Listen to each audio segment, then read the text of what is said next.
आपका प्रिय शिक्षक धर्मेंद्र सर के YouTube चैनल बेसिक एजुपी सर में आपका स्वागत है। वीडियो को पूरा देखिएगा, मजा आ जाएगा और चैनल को सब्सक्राइब जरूर कीजिएगा। चलिए अब हम लोग पढ़ते हैं।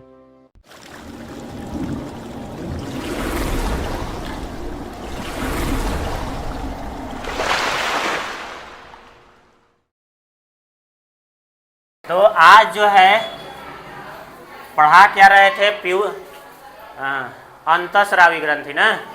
अंतःस्रावी ग्रंथि में बहुत सारा होता है, जकरा में से बहुत सारा बता दिए थे। आज देखो बता रहे हैं, क्या बता रहे हैं। हाँ अभी आएगा, एक दो और आएगा। अब सुनिए इधर। तो बात ऐसा है, क्लास 8 कौन क्लास है? 8 क्लास। तो अंतःस्रावी ग्रंथि का बहुत सारा एग्जाम्पल लिखवाए थे, ठीक ना? लिखवाए थे कि नहीं? तो यही बता रहे हैं। ओकरा में से आज एगो पढ़ा रहे हैं, एगो नहीं बहुत सारा तो पढ़ा दिए हैं, लेकिन अगला नंबर जो है आप लोग का है testis gland. Testis gland, testis gland, बस में या ठीक। अब इसको हम लोग बोलते हैं हिंदी में वृषण ग्रंथि। क्या बोलते हैं? वृषण ग्रंथि, ग्रंथि बोलते हैं। आई ग्रंथि क्या होता है सर? ग्रंथि का मतलब एगो अंग। ग्रंथि का मतलब क्या होता है? अंग, ठीक ना? ग्रंथि का मतलब होता है एक अंग जेकरा से मतलब जिससे क्या निकलेगा? हार्मोन। क्या निकलेगा? हार्मोन और एंजाइम और रस निकलता है। बात समझ में आया? क्या निकलता है? हार्मोन, एंजाइम, रस निकलता है। लेकिन हम लोग पढ़ रहे हैं अंतःस्रावी ग्रंथि। अब अंतःस्रावी ग्रंथि में जो है हार्मोन निकलता है। क्या निकलता है? हाँ। बाह्यस्रावी ग्रंथि जो पढ़ा दिए ओकरा में रस और एंजाइम निकलता था। बात समझ में आए ना? तो हम एकरा से बताइए वृषण ग्रंथि से क्या निकलेगा? हार्मोन। क्या निकलेगा? लेकिन यह ग्रंथि किसमें होता है? वृषण ग्रंथि किसमें होता है? तो लिख देंगे यह ग्रंथि पुरुष में होता है। पुरुष मतलब जान रहे हो ना? पुरुष मतलब लड़का लोग के क्या बोलते हैं? पुरुष। लड़का लोग के क्या बोलते हैं? देखो क्या बोल रहा है वो, ठीक। तो यानी कि पुरुष बोलते हैं। क्या बोलते हैं? और लड़की लोग के क्या बोलते हैं? स्त्री या तो महिलाएं। क्या बोलते हैं? बात सुन में या फीमेल। इंग्लिश में क्या बोलते हैं उन लोग के? और लड़का लोग के क्या बोलते हैं? पुरुष का मतलब क्या? मेल। तुम लोग के बोलने की उतना जरूरत नहीं है, आराम से। तो आप बात समझ में आए ना? पूछेंगे, कहेंगे बताओ वृषण ग्रंथि लड़का में होता है कि लड़की में? लड़का में, ठीक ना? और इसकी संख्या सुनो इधर, इसकी संख्या कै गो होता है? 2 होती है। कै गो होता है? 2। वृषण ग्रंथि कै गो होता है? 2। याद रखना है। कै गो होता है? 2। देखो 8 क्लास के हिसाब से ही पढ़ा रहे हैं। क्लास 8 है इसलिए इसी के हिसाब से पढ़ा रहे हैं, ज़्यादा नहीं, ठीक ना? यानी कि वृषण ग्रंथि किस में होता है? पुरुष में। इसकी संख्या क्या होता है? अब इसका आकार, ठीक ना? इसका आकार, तो इसका आकार कैसा होता है? तो याद रखना है अंडाकार। अंडाकार या तो फिर कैसा? गोलाकार। कैसा होता है? अंडाकार या तो गोलाकार। बात समझ में आया? यानी याद रखना है कि वृषण ग्रंथि का आकार कैसा होता है? अंडाकार या कैसा? और कै गो होता है? 2 गो। याद रहेगा ना? चलिए अब अगला नंबर, वृषण ग्रंथि से क्या बनता है? तो वृषण ग्रंथि से शुक्राणु। और शुक्राणु के इंग्लिश में क्या बोलते हैं? स्पर्म। क्या बोलते हैं? स्पर्म का निर्माण होता है। बात समझ में आया? सुनो इधर पूछेंगे, सुनो, रुक जाओ, आ रहे हैं। अब सुन लो इधर, शुक्राणु का निर्माण केकरा से होता है रे? वृषण ग्रंथि से। शुक्राणु का निर्माण किससे होता है? याद रखना है। शुक्राणु लड़का में होता है कि लड़की में? हाँ, लड़का लोग में। किस में होता है? हाँ, गलती से लड़की लोग में नहीं बोलना है, यही सब चीज समझना है। लड़के लोग के चीज है ये, बात सुनना यार।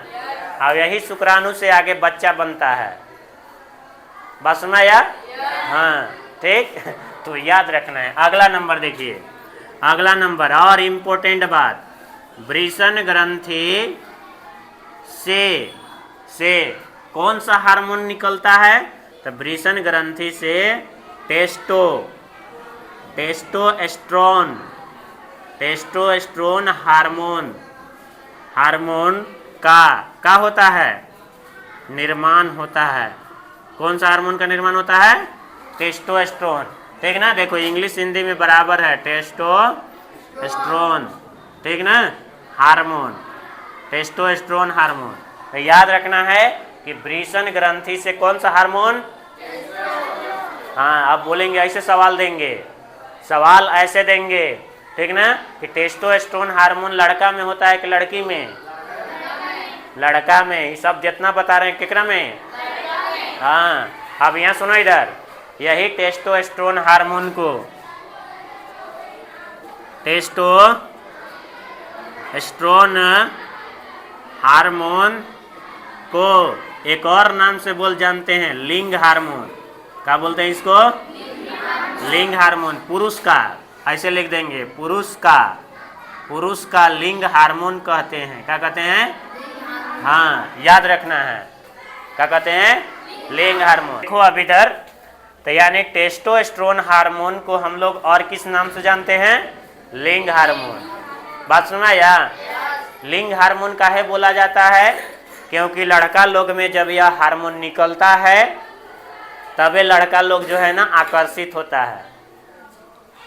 क्या होता है? आकर्षित। बात सुना यार, ठीक ना। एक और बात, तो किसके तरफ आकर्षित होता है? लड़की की तरफ। बात सुना यार। हाँ, इसीलिए टेस्टोस्टेरोन हार्मोन को हम लोग अट्रैक्शन हार्मोन भी कहते हैं। बात सुना यार।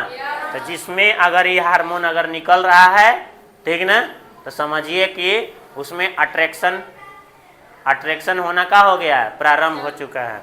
अगला नंबर, टेस्टोस्टेरोन हार्मोन का काम क्या है सर? टेस्टोस्टेरोन हार्मोन का कार्य याद रखना। और भी बता रहे हैं, टेस्टोस्टेरोन हार्मोन से पहला नंबर लिख लेते हैं, यही हार्मोन के कारण से, ठीक ना, लड़का लोग में, ये देखो इधर, ये सब दाढ़ी मूछ आता है। ये देखो दाढ़ी, ये है ना दाढ़ी, ये मूछ है कि नहीं? तो दाढ़ी मूछ जो है ये लड़का लोग में जो आता है, यही टेस्टोस्टेरोन हार्मोन के कारण से। और लड़की लोग में टेस्टोस्टेरोन हार्मोन नहीं होता है, इसीलिए लड़की लोग का दाढ़ी मूछ नहीं होता है। बात सुनना यार है। अब एक और बता देते हैं एकरे में, कोई लेडीज को देखना कि उसको मूछ ऐसे हल्का हल्का होता है नेका को के, वो काहे होता है? एगो ग्रंथि पढ़ाए थे तुम लोग के, थायराइड ग्रंथि। तो वही थायराइड ग्रंथि से जो है हार्मोन थायरोक्सिन निकलता है, ठीक ना, उसी के कारण से हल्का आ जाता है लेडीज में भी। बस सुना यार, कारण यही है।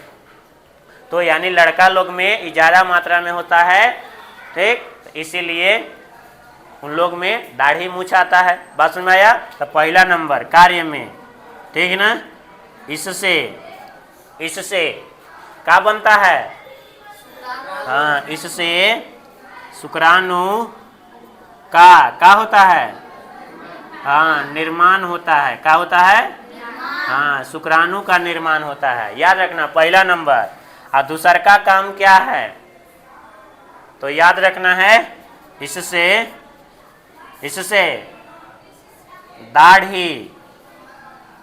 दाढ़ी मूछ निर्माण होता है। दाढ़ी मूछ का निर्माण होता है। बात समझ में आया? इससे क्या होता है? दाढ़ी मूछ का निर्माण होता है। तो याद रखना, दाढ़ी मूछ लड़का लोग में आता है टेस्टोस्टेरोन, ठीक है ना। शुक्राणु का निर्माण भी किसके कारण से होता है? टेस्टोस्टेरोन हार्मोन कारण से। अब बताओ, जेकरा में टेस्टोस्टेरोन हार्मोन बनबे नहीं करेगा, नहीं ना बनेगा, तो ओकरा में क्या बोलते हैं ना कि शुक्राणु बनेगा नहीं। जब शुक्राणु नहीं बनेगा तो वह बच्चा पैदा नहीं कर सकता है। बात समझ है कि नहीं? हाँ, तो अगला नंबर याद रखना। तो ये सब चीज बहुत इंपॉर्टेंट है, जानना बहुत जरूरी है। और भी बता रहे, टेस्टोस्टेरोन हार्मोन के कारण से क्या होता है ना कि शरीर पर बाल भी आता है। कोई कोई के इन्हें देखो बाल आ जाता है, आता है कि नहीं? हाँ, किसी को इन्हें यहाँ देखो बाजू में इधर बाल आता है, और शरीर के भाग में भी क्या होते हैं? बाल आते हैं, ठीक। इस हार्मोन के कारण से ही आता है, ठीक। लेकिन ओकरा में एक और ग्रंथि काम करती है, थायराइड ग्रंथि भी काम करती है, ठीक ना। अब थायराइड ग्रंथि काम करती है, इसीलिए लड़की लोग में भी क्या होता है ना कि इधर बाजू की तरफ बाल लड़की लोग में भी आता है। बात समझ में आए ना? तो वो भी बताएंगे। इतना बात समझ में आ गया? चलिए अब अगला नंबर बताते हैं, ओवरी ग्लैंड। ओवरी ग्लैंड इसको हम लोग बोलते हैं, क्या बोलते हैं? अंडाशय ग्रंथि। क्या बोलते हैं? हाँ, अंडाशय ग्रंथि। देखो इधर, इसको क्या बोलते हैं? अंडाशय। अब बताओ, ये लड़का में बताएं, वृषण ग्रंथि केकरा में बताएं? ये केकरा में होता है? हाँ, अब लड़की वाला बता रहे हैं, ठीक ना। तो इधर लिख देंगे कि यह ग्रंथि किसमें होता है? स्त्री मतलब लड़की, ठीक ना, स्त्री में होता है। एकदम बढ़िया तरीके से जानना है, आराम से। अंडाशय ग्रंथि जो होता है स्त्री में होता है। गलती से नहीं बोल देना है कि लड़का लोग में होता है, पुरुष में। जो बोल दिया समझो कि उका है, एकदम पूरा पागले है। आगे देखो इधर, अगला नंबर, इसकी संख्या कै गो है? जैसे लड़का में 2 गो वृषण होता है गोल गोल, ठीक ना, उसी प्रकार से लड़की में भी इसकी संख्या, इन लोग में भी इसकी संख्या क्या होता है? हाँ, 2 होती है। क्या होता है? 2 गो होता है। बात सुनना यार। हाँ, लड़की लोग में भी वृषण ग्रंथि की संख्या क्या होती है? 2। अब ये भी इसका आकार देखो, इसका आकार भी क्या होता है? अंडाकार या क्या होता है? हाँ, गोलाकार होता है। क्या होता है? हाँ, गोलाकार होता है इसका भी। बात सुनना यार, इसका आकार भी अंडाकार या क्या होता है? गोलाकार होता है, ठीक। अब देखो, लड़की लोग में भी कै गो होता है अंडाशय ग्रंथि? 2 गो। कै गो होता है? 2 गो। फिगर छाप करके ऐसे बता रहे हैं, ऐसे देखो, 2 गो ऐसे, एगो एने, ठीक ना, एगो एने। अब यहाँ अंगुरी तरी ऐसे ऐसे ऐसे रहता है, ऐसे आएगा, ठीक। अब एनू से ऐसे अंगुरी तरी ऐसे रहेगा, ऐसे ऐसे, और यहाँ से ऐसे ऐसे, ठीक, ऐसे। ये देखो गोलकाई जो दिखाई दे रहा है ना, ऐसे, ये है वृषण अंडाशय ग्रंथि। एक क्या बोलेंगे? अंडाशय ग्रंथि। एक बारे में फिगर छापेंगे ना, जनन चैप्टर पढ़ाएंगे ना, जनन, हाँ, तब इसको बहुत बार छापेंगे कि एकरे में सब क्रियाक्रम होता है। यही फिगर में लड़की लोग का है, किसका है ये? लड़की लोग का, ठीक। तो देखो कै गो है? 1 और 1 2 गो अंडाशय ग्रंथि। अब गोलाकार है ना, या तो अंडाकार भी होता है। अगला नंबर देखो, यहाँ लिखल है कि वृषण ग्रंथि से शुक्राणु का निर्माण। तो यहाँ लिखेंगे अंडाशय, अंडाशय ग्रंथि। अंडाशय ग्रंथि से क्या चीज का निर्माण होता है? अंडाणु। अंडाणु को बोलते हैं ओवम। तो लड़की लोग में ओवम का क्या होता है? हाँ, निर्माण होता है। याद रहे, अंडाशय ग्रंथि से क्या बनता है? अंडाणु। अब यही अंडाणु से लड़की लोग में क्या होता है, बच्चा पैदा होता है। कैसे? तो यहाँ देखो, लड़का लोग का शुक्राणु और लड़की लोग का अंडाणु दोनों आपस में मिलते हैं। तो कहाँ मिलते हैं? लड़की के शरीर में मिलते हैं, तब जा कर के बच्चा का निर्माण होता है। तो ये बच्चा का निर्माण करे वाला है यही हो, याद रखना है। बस में ना, अगर जेकर में सुना इधर, जो लड़की में अंडाणु का निर्माण नहीं हो रहा है तो समझो कि वो बच्चा उत्पन्न नहीं कर सकती है। बस में ना, तो उसको बांझ बोलते हैं। क्या बोलते हैं? हाँ, ठीक। तो अंडाणु कौन बनाता है? तो अंडाशय ग्रंथि। अब एक वाव लिखवा रहे हैं अभी, ठीक ना। देखो अगला नंबर लिख रहे हैं, अंडाशय ग्रंथि। अंडाशय ग्रंथि से 2 हार्मोन निकलता है, ठीक ना। तो याद रखना, एक होता है प्रोजेस्टेरोन और एक होता है एस्ट्रोजन हार्मोन का क्या होता है? निर्माण होता है। बात पता चला? यानी कि एक होता है प्रोजेस्टेरोन हार्मोन और एक क्या होता है? Estrogen hormone. एकरा में देख लो इधर, एस्ट्रोजन हार्मोन के द्वारा क्या बनता है? एस्ट्रोजन हार्मोन के द्वारा अंडाणु का क्या होता है? निर्माण होता है। और लड़की लोग, अब यही एस्ट्रोजन हार्मोन को स्त्री का लिंग हार्मोन कहते हैं। देखो, लड़की लोग लड़का तरफ आकर्षित होते हैं ना, तो एस्ट्रोजन हार्मोन के कारण से। कौन सा हार्मोन कारण से? अभी आऊ है, अभी 3 गो हार्मोन अभी और पढ़ाना है, ठीक ना। तो लेकिन अभी एगो याद रखना है कि एस्ट्रोजन हार्मोन के कारण से स्त्री जो है वो लड़का के तरफ यानी पुरुष के तरफ आकर्षित होते हैं, इसको बोलते हैं, ठीक ना। और एक और बात सुन लो इधर, अंडाणु का निर्माण, किसका निर्माण? अंडाणु का निर्माण एस्ट्रोजन हार्मोन के द्वारा ही होता है। अब जो लड़की लोग में, ठीक ना, या जो महिलाएं में एस्ट्रोजन हार्मोन का निर्माण अगर नहीं हो रहा है तो अंडाणु का निर्माण नहीं होगा। बस सुना या? अंडाणु का निर्माण नहीं होगा तो वो नया संतान को जन्म नहीं दे सकते हैं। बस सुना है कि नहीं? तो याद रखना है। तो ये था फीमेल वाला कहानी। बस सुना है कि नहीं? तो यानी कि कोई पूछेगा कि बताइए कि एस्ट्रोजन हार्मोन का काम क्या है? अंडाणु का निर्माण करना। बस सुना है ना? तो इसको याद कर लेना है अच्छा ढंग से।